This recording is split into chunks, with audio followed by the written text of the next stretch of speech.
So you're running a wound care clinic and you're wondering, should I hire VAs? Yes or no? And so in this video, I want to share some of my experience with working with VA companies. I can't tell you what's the best fit for you, but I just want to give some pros and cons that I've experienced working with VA companies, and then you can decide what's the best fit for your situation. And so let's start off with some of the pros. So the first obvious pro with working with VAs is that they are far less expensive than actual staff. The average VA is going to cost you anywhere from $1,000 to $1,500 a month per position full time. That is a crazy discount from normal labor cost, obviously in the US. Number two, I often find that with VAs, because you can have lower cost, you can also have more positions, right? And so instead of simply having one scheduler, you could easily have two for basically less than the cost of an additional scheduler. So you can very quickly increase the likelihood that any given department is gonna run well because you have more than one person doing it, right? And so you don't want your company dependent only on one person, then they get sick and then you're out of pocket. And that often happens as a newer business. You're relying on individuals in a department.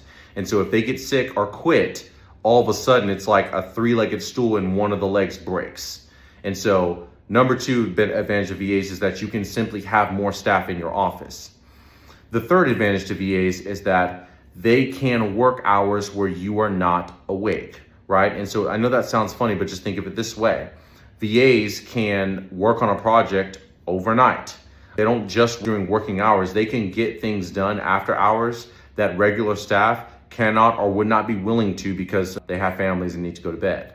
And so VAs can work whenever you need them to be working.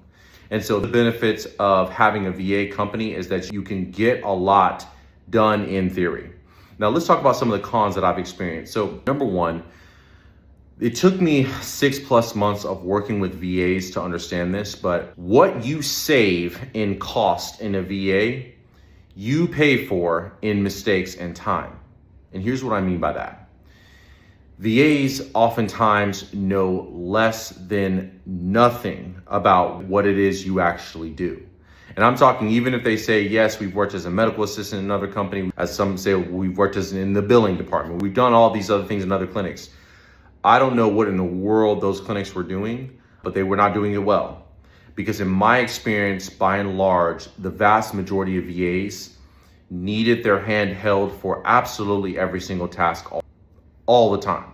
And that doesn't speak poorly of the VA companies we worked with. It just more so speaks from the simple fact that that's what you're signing up for with the VA. And so going to that of you save money, but you add mistakes. And so you have to quantify that as a wound care clinic of what are the costs of the mistakes that they make. Let me give you a perfect example of this. So we hired a VA who did prior authorizations. I think you know where this is going. We gave her an exact process. We did all the things. Well, she did prior authorization wrong one time, I believe on a graft patient. That was a whole mess up, right? She did the prior authorization wrong. She got the results wrong. She made a mistake there. And I'm not saying normal staff can't, but the reality is we gave a process and prior authorizations are pretty simple and straightforward for the most part with the process that we had, and it was done incorrectly. And so I say that to say is, that's an example of, man, that cost us something. That cost us a lot. And so how much does miscommunication cost you? How much does inaccurate information cost you as a wound care clinic? And the answer is, as time goes on and the bigger you get, the more money those mistakes will cost you. And so I just want to throw that as a consideration of VAs tend to make more mistakes and they're going to require more time to train, which means at the beginning, yes, you're saving money, but you're spending a lot more time having to train them just to get them up to what a reasonable amount of productivity is. And so the third thing is, if you have VAs, especially if you get a lot of VAs, that's more people for you to manage. And so you have to consider, do I have the time and bandwidth, or can I afford to hire someone who has the time and bandwidth to manage 4+ VAs in my business? Because make no mistake, you can't just go see patients and expect them to just do everything they're supposed to do properly. You have to manage them, or else they will make a lot of mistakes. And those mistakes will rapidly start to cost you money, and you're already paying money.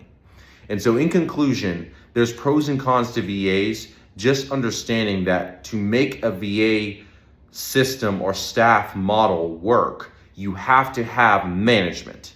Like, you absolutely must have a manager who's engaged with those VAs, guiding them, because it's going to take 6+ months before they can stand on their own 2 feet and really get stuff done without you. So hope that makes sense. There's a give and a take with everything. Not to say it's bad. It works for some companies, does not work for others. I just recommend you consider, and anyone consider, what the real cost of a VA is and what the benefit really turns out to be.